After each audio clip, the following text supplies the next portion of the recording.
उस वक्त के नेपाल के राजा के बेटे राजकुमार दीपेंद्र ने राजा वीरेंद्र, अपनी मां ऐश्वर्या और परिवार के 7 और लोगों को गोलियों से भून डाला। और पिछले 17 सालों में वहां 13 प्राइम मिनिस्टर बदले जा चुके हैं। तो आप खुद से ही अंदाजा लगाओ कि उस देश में करप्शन का लेवल क्या होगा। और चाइनीज कंपनी से पैसा खाकर सारे सोशल मीडिया प्लेटफॉर्म्स को बैन करवा दिया नेपाल में, सिर्फ चाइनीज कंपनीज को छोड़कर।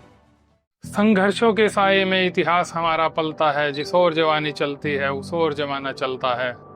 नमस्कार दोस्तों, हम बात कर रहे हैं नेपाल की जवानी की। हिमालय की गोद में बसा एक छोटा सा देश जहां आग लगी हुई है, जहां की पार्लियामेंट जला दी गई है और सरकार गिर चुकी है।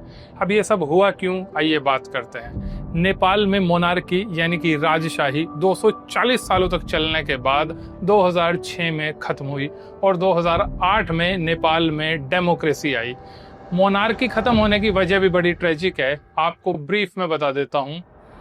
1 जून 2001 की रात को उस वक्त के नेपाल के राजा के बेटे राजकुमार दीपेंद्र ने राजा वीरेंद्र, अपनी मां ऐश्वर्या और परिवार के 7 और लोगों को गोलियों से भून डाला और बाद में खुद को भी गोली मार ली। इसके बाद राजा वीरेंद्र के भाई ज्ञानेंद्र शाह को राजा बनाया गया, लेकिन लोगों को लगा कि इस पूरे इंसिडेंट में ज्ञानेंद्र शाह का कोई हाथ है। ज्ञानेंद्र शाह थे भी एक डिक्टेटर मेंटालिटी के, और राजा बनते ही उन्होंने वहां की पार्लियामेंट को खत्म कर दिया और सारी पावर्स डायरेक्टली अपने अंडर ले ली और प्रेस पर बहुत भारी रेस्ट्रिक्शंस लगा दिए। इसके बाद नेपाल में ज्ञानेंद्र के खिलाफ माहौल बनना शुरू हो गया और अल्टीमेटली 24 अप्रैल 2006 को उनको अपनी गद्दी से उतरना पड़ा और नेपाल के डेमोक्रेसी बनने का प्रोसेस शुरू हुआ। फाइनली 2008 में नेपाल का कॉन्स्टिट्यूशन लागू हुआ और Nepal federal democratic Republic of Nepal बना। नेपाल में आज तक एक बार भी फुल मेजॉरिटी के साथ कोई सरकार नहीं बनी है और पिछले 17 सालों में वहां 13 प्राइम मिनिस्टर बदले जा चुके हैं। तो आप खुद से ही अंदाजा लगाओ कि उस देश में करप्शन का लेवल क्या होगा। ट्रांसपेरेंसी इंटरनेशनल के करप्शन परसेप्शन इंडेक्स में 180 देशों की लिस्ट में नेपाल 107वें नंबर पर है और पिछले 10 सालों में कमोबेश हालत यही बनी हुई है। सिर्फ इसी साल में 1,500 से ज्यादा पॉलिटिशियंस और ऑफिसर्स पर करप्शन के केसेस रजिस्टर हुए। सिर्फ इसी साल के आपको मैं कुछ स्कैम्स बताता हूँ। IT procurement scam, NITC equipment purchase fraud, Giribandhu tea estate land scam, visa extortion scam.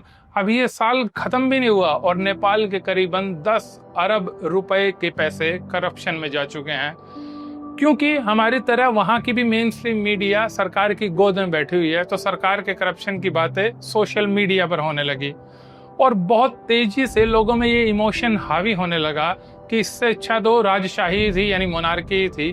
अभी पिछले साल अप्रैल में दोबारा से मोनार्की को लाने के लिए नेपाल में बहुत प्रोटेस्ट भी हुए। तो अब ये सोशल मीडिया सरकार के गले में हड्डी बनने लगा, इसलिए सरकार ने इसको कंट्रोल करने के लिए एक तरीका ढूंढा। सरकार ने वहां की सुप्रीम कोर्ट के जरिए 17 अगस्त 2025 को एक ऑर्डर निकलवाया कि किसी भी सोशल मीडिया प्लेटफॉर्म को अगर नेपाल में काम करना है तो उनको नेपाल में ही अपने ऑफिस सेटअप करने होंगे। अब यहाँ सरकार के दोनों हाथों में लड्डू था। पहली तो बात, नेपाल की टोटल पॉपुलेशन सिर्फ 3 करोड़ है और उसमें सोशल मीडिया यूज करने वाले सिर्फ 1.5 करोड़ के करीब। अब पहली तो बात, सोशल मीडिया कंपनीज नेपाल में इतना इन्वेस्टमेंट करेंगी क्यों? ये फिजिबल भी नहीं था उनके लिए और ये बहुत लंबा और खर्चीला प्रोसेस भी था। दूसरा, अगर उन्होंने अपने ऑफिसेज बना भी लिए तो कंडीशन सरकार ने ऐसी रख दी कि वो सब सरकार के कंट्रोल में ही रहते, जैसे कि पहले रजिस्ट्रेशन करवाओ, दूसरा नेपाल में कोई अपना ऑफिशियल रिप्रेजेंटेटिव अपॉइंट करो, यहाँ पर कानून के दायरे में रहकर काम करो, और चौथा, फेक न्यूज़, हेट स्पीच या कोई वल्गर कंटेंट की इंफॉर्मेशन तुरंत सरकार को दो। और ये फेक न्यूज़, हेट स्पीच और वल्गर कंटेंट क्या है, ये भी सरकार ही तय करेगी। अब क्रोनोलॉजी देखिए, 17 अगस्त को ऑर्डर निकला, 25 अगस्त को कैबिनेट ने मीटिंग की और रजिस्ट्रेशन करवाने के लिए नोटिफिकेशन निकाल दिया। रजिस्ट्रेशन करवाने के लिए डेडलाइन रखी गई 3 सितंबर, यानी सिर्फ 7 दिन दिए गए, वो भी इंटरनेशनल कंपनीज को। और वही हुआ जो सरकार ने सोचा भी था। किसी भी कंपनी ने इस ऑर्डर के साथ कंप्लाई ही नहीं किया और अगले ही दिन यानी 3 सितंबर के बाद 4 सितंबर को वहां की सरकार ने चाइनीज ऐप्स को छोड़कर, जैसे कि टिकटॉक या वाइबर, 26 बड़े सोशल मीडिया प्लेटफॉर्म्स पर बैन लगा दिया, जिसमें यूट्यूब, फेसबुक, ट्विटर, इंस्टाग्राम जैसे बड़े बड़े प्लेटफॉर्म्स हैं। नेपाल में अनएम्प्लॉयमेंट रेट 20% से भी ऊपर है और सोशल मीडिया वहां पर एंटरटेनमेंट और इंफॉर्मेशन के सोर्स के साथ साथ एक इनकम का सोर्स भी था। बस फिर होना क्या था, पहले से ही बारूद के ढेर पर बैठी सरकार ने उसी बारूद में खुद तीली लगा दी और पूरे नेपाल में सरकार के खिलाफ रिवोल्ट शुरू हो गया। और इतनी स्पीड से ये इंटेंसिफाई हुआ कि लोगों ने यहाँ के गवर्नमेंट ऑफिसेज में आग लगा दी, यहाँ की पार्लियामेंट में भी आग लगा दी, आर्मी तक को सड़क पे उतरना पड़ा। जब तक मैं ये वीडियो बना रहा हूँ तब तक वहाँ 19 से ज्यादा लोग मर चुके हैं या कहो कि मारे जा चुके हैं। पहले होम मिनिस्टर और फिर प्राइम मिनिस्टर रिजाइन कर चुके हैं और अब ऐसी खबरें भी आ रही हैं कि वो देश छोड़कर भाग चुके हैं। मेरा एक दोस्त नेपाल में है, मैंने उससे बात की तो उसने बताया कि इसके अलावा भी 1-2 रीजंस हैं उनकी सरकार के ऐसा करने के। एक तो वहाँ के प्राइम मिनिस्टर कम्युनिस्ट हैं, मिस्टर KP शर्मा ओली। वो चाइना के इन्फ्लुएंस में काम करते हैं और चाइनीज कंपनी से पैसा खाकर सारे सोशल मीडिया प्लेटफॉर्म्स को बैन करवा दिया नेपाल में, सिर्फ चाइनीज कंपनीज को छोड़कर। दूसरा, वहाँ के लोगों को इस बात पर भी बहुत गुस्सा था कि जो उनके नेपो किड्स हैं, यानी जो वहाँ के नेताओं के बच्चे हैं, वो फॉरेन में रहते हैं और ऐशो आराम की जिंदगी जीते हैं और उस ऐशो आराम की जिंदगी को सोशल मीडिया पे पोस्ट भी करते हैं, जबकि नेपाल की टोटल पॉपुलेशन का 15% से ज्यादा हिस्सा विदेशों में मजदूरी करके अपना परिवार चलाता है। सोशल मीडिया को बैन करने से उनके बच्चे सेफ हो जाते और नेपाली पब्लिक की नजरों में आने से बच जाते।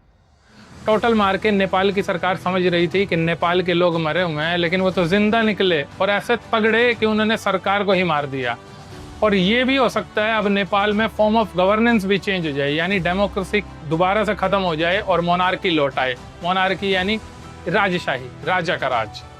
दोस्तों, पूरी दुनिया में ऑलमोस्ट सभी गवर्नमेंट्स का ये एक पैटर्न बन गया है कि वो अपने करप्शन को और अपने वेस्टेड इंटरेस्ट को छिपाने के लिए सोशल मीडिया को कंट्रोल करना चाहते हैं किसी भी फॉर्म में। कभी वो इंटरनेट को बैन कर देते हैं, कभी किसी सोशल मीडिया के प्लेटफॉर्म को ही बैन कर देते हैं। असल में मेन स्ट्रीम मीडिया 8-10 बिजनेसमैन चलाते हैं और सोशल मीडिया चलाते हैं आपके और हमारे जैसे लोग। 10 ऑब्वियस है, 8-10 लोगों को कंट्रोल करना इजी होता है बनिस्बत के पूरे देश को कंट्रोल करना। मेन स्ट्रीम मीडिया को कंट्रोल नहीं करना चाहता, क्योंकि मेन स्ट्रीम मीडिया तो पहले से ही इनके चरणों में पड़ी रहती है, गले में बिकाऊ की तख्ती लगाकर। दिक्कत तो सोशल मीडिया से है। जब भी कोई सरकार सोशल मीडिया को लेकर कोई रूल या रेगुलेशन लाए तो आप तुरंत समझ जाइएगा कि वो सरकार आपके मुंह पर ताला लगाना चाहती है और अपने धंधे में कोई रुकावट नहीं चाहती है। दोस्तों, हमने आपको सारी बात आसान शब्दों में बताने की कोशिश की है, जिससे आपके आसपास होने वाली चीजों को लेकर समझ बढ़े। अगर आपको हमारे एफर्ट्स में ईमानदारी दिखती है तो इस वीडियो को अपने जानने वालों के साथ जरूर शेयर करें और चैनल को सब्सक्राइब करना और वीडियो को लाइक करना और नीचे कमेंट करना बिल्कुल ना भूलें। ऐसा करने से YouTube इस वीडियो को खुद ही लार्जर ऑडियंस तक पहुंचा देगा। Thank you.